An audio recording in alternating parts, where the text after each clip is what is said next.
ยินดีต้อนรับเข้าสู่ EP ที่6เนาะสืบต่อจาก EP ที่แล้วนี่ EP ที่แล้วนี่แม่นเว้าเรื่องการซอกหา lag time เนาะมื้อนี้ EP นี้เฮาสิมา set up โมเดลนำกันเนาะโดยเอาค่าต่างๆค่าพารามิเตอร์ต่างๆที่เฮาได้จากการคิดไล่เข้ามา set up อยู่ในแบบจำลอง HMS นี้เนาะบัดนี้เนาะโอเคเริ่มต้นมาเบิ่งตัวนี้เนาะเฮามาเบิ่งแต่ละ sub basin ของพวกเฮาเนาะแต่ละ sub basin พวกเฮาแม่นทำอิฐเฮามาเบิ่งแท็บตัวนี้ sub basin เฮามาเลือกวิธีการที่เฮาสิใช้ในการซอกหาน้ำไหลเข้าอ่างรับน้ำนี้เนาะซึ่งว่าแบบจำลองเขาเจ้าได้เฮ็ดมาให้เฮาเนาะบางอันมันก็บ่เหมาะสมกับประเทศเฮาปานใดเนาะเช่นว่า Canopy อิหยังต่างๆนี่ก็เฮาอาจจะบ่เลือกเนาะให้โปรแกรมมันวิเคราะห์เองเนาะอยู่ในนี้เฮาสิเลือกแต่ Loss Method วิธีการ Loss Method ในการสูญเสียน้ำนี้โดยการใช้วิธีการของ SCS Curve Number เนาะ Curve Number ที่เฮาได้จากการคิดไล่หั้นแล้วก็ Transform Method เนาะ Transform Method ที่เฮาได้จากการคิดไล่หั้น lag time หั้นเนาะแล้ว Best flow นี่เฮาสิใส่ก็ได้หรือบ่ใส่ก็ได้คันถ้าเฮามีข้อมูลน้ำไหลเนาะเฮาก็เอามาใส่ก็ได้หรือว่าเฮาบ่มีเฮาก็บ่มาใส่ก็ได้อย่าลืมว่าคันถ้าเฮาคลิกเนาะปัจจุบันนี้เฮาเห็นอยู่แต่แท็บ Loose กับ Transform นี่เนาะกับ Option นี่เนาะมันนี่สมมุติว่าเฮาเลือก Best flow เนาะ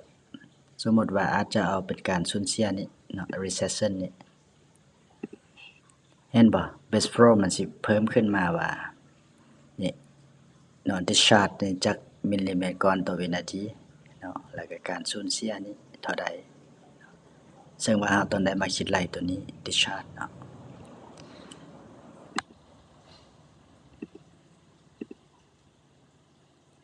แล้วเฮาสิบ่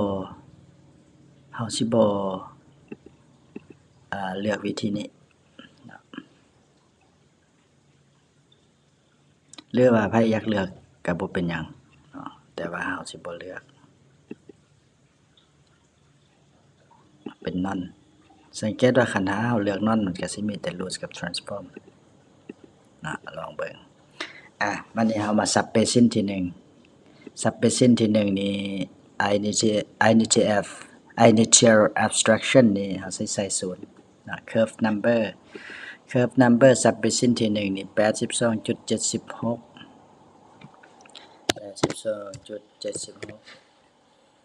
อันนี้ก็ใส่0เนาะแล้วมาเบิ่ง lag time ของ Sub Basin ที่1แม่น 13.70 เนาะแล้วมาเบิ่ง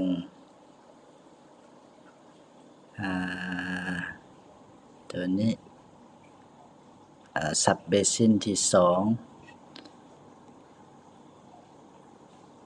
2Sub Basin ที่2เฮาเลือกเป็นตัวนี้เป็น None แล้วก็เลือกตัวนี้เป็น None Loose นี่ใส่0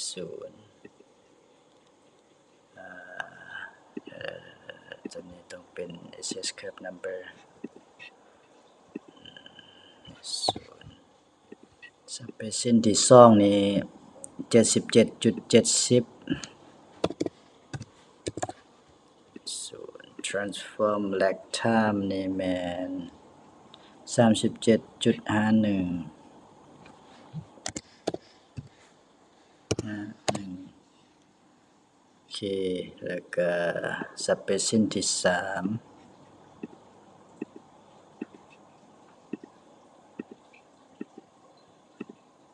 3Sub Basin ที่3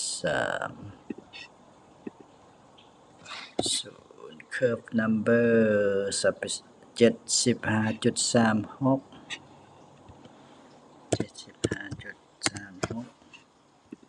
Transform lag time นี่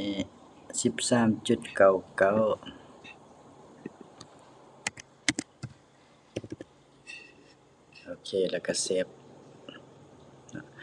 วิธีการที่คันถ้าเฮามีซับเบสินหลายๆเนาะคันถ้าเฮามีซับเบสินหลายๆแล้วเฮาสิมาตีใส่แนวนี้มันก็ใช้เวลาโดนเนาะแล้วมันมีอีกวิธีหนึ่งก็คือเฮามาเข้าตัวพารามิเตอร์นี้เนาะ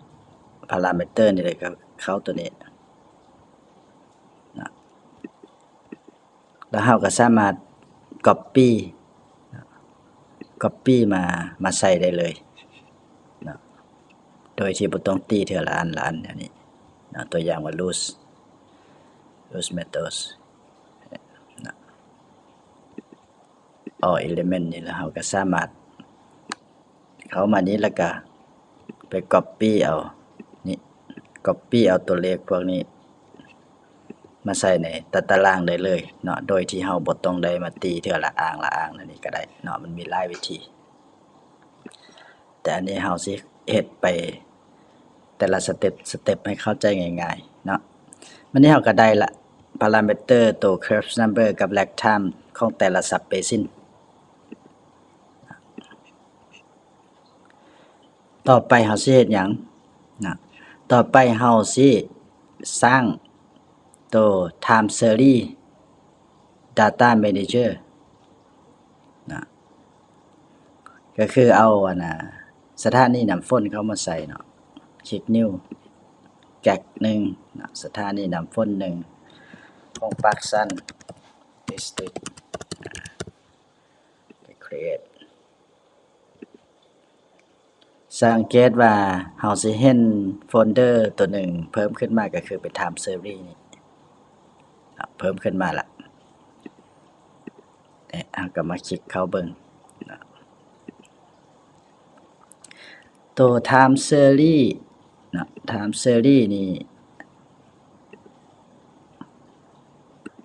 เฮาจะมีอยู่ยูนิตเนาะยูนิตนี้เฮาใส่เป็นมิลลิเมตรเนาะแล้วก็ time interval นี่เอาจาก15ก็ได้อันนี้ที่ตั้งของแก๊กหรือที่ตั้งของ range station เฮาบ่ใส่ก็ได้มันนี้ตัวนี้สำคัญเฮาต้องได้มากำหนดเวลาเนาะเฮาต้องได้มากำหนดเวลาว่าเฮาสิเอาปริมาณน้ำฝนนี่นะมาใส่เริ่มช่วงใดเนาะคือเฮาต้องเข้าใจก่อนว่าจุดประสงค์ในการจำลองนี่นะเนาะแบบจำลองของเฮานี่เฮามีจุดประสงค์หยังเนาะคันถ้าเฮาสิคิดไล่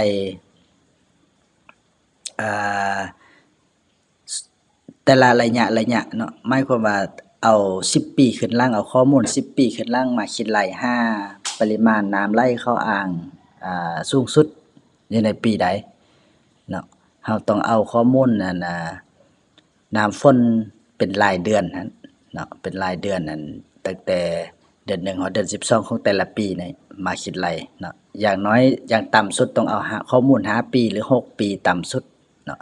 รายเท่าใดแห่งดีแต่ว่าเวลาเฮาไป calibrate มันจะใช้เวลาดนแต่ว่าการศึกษาของเฮาสุดนี้เฮาสิศึกษาเป็นช่วงก็คือคันถ้ามีพายุเข้ามาในช่วงได้ช่วงหนึ่งแล้วน้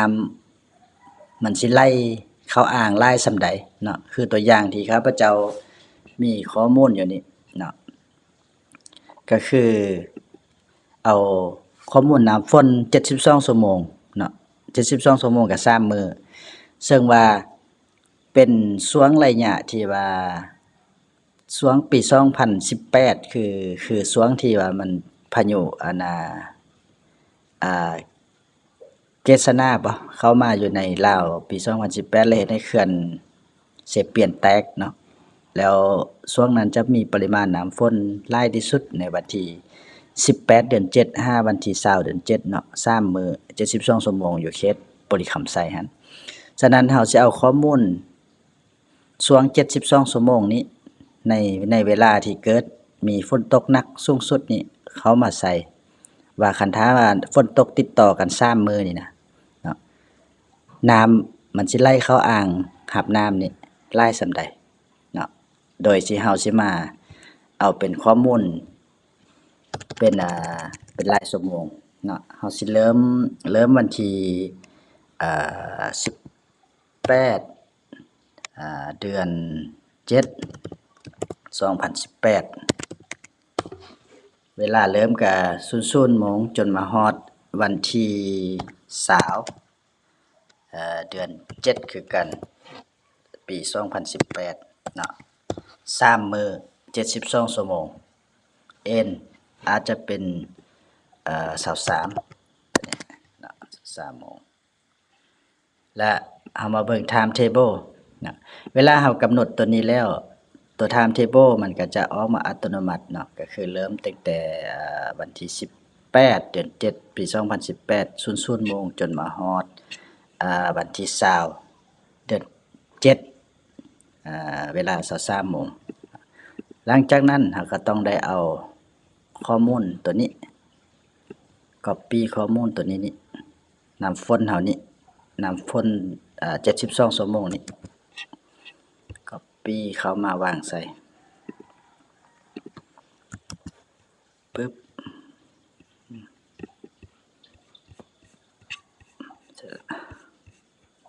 ตัวนี้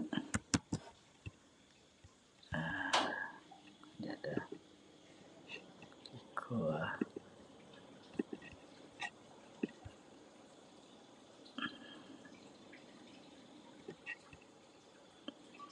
copy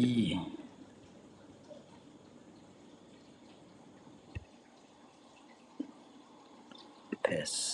นี่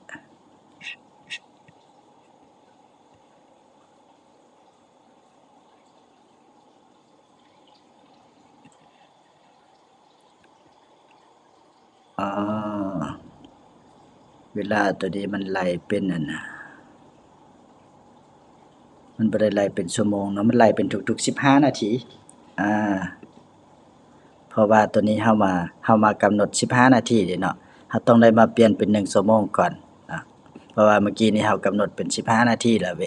เวลามันก็ต้องเวลาฝนตกมันก็ต้องทุกๆ15นาทีแต่ว่าเฮาเอาฝนตกแม่นทุกๆ1ชั่วโมงเนาะเฮาต้องมาเปลี่ยนอยู่นี่ก่อน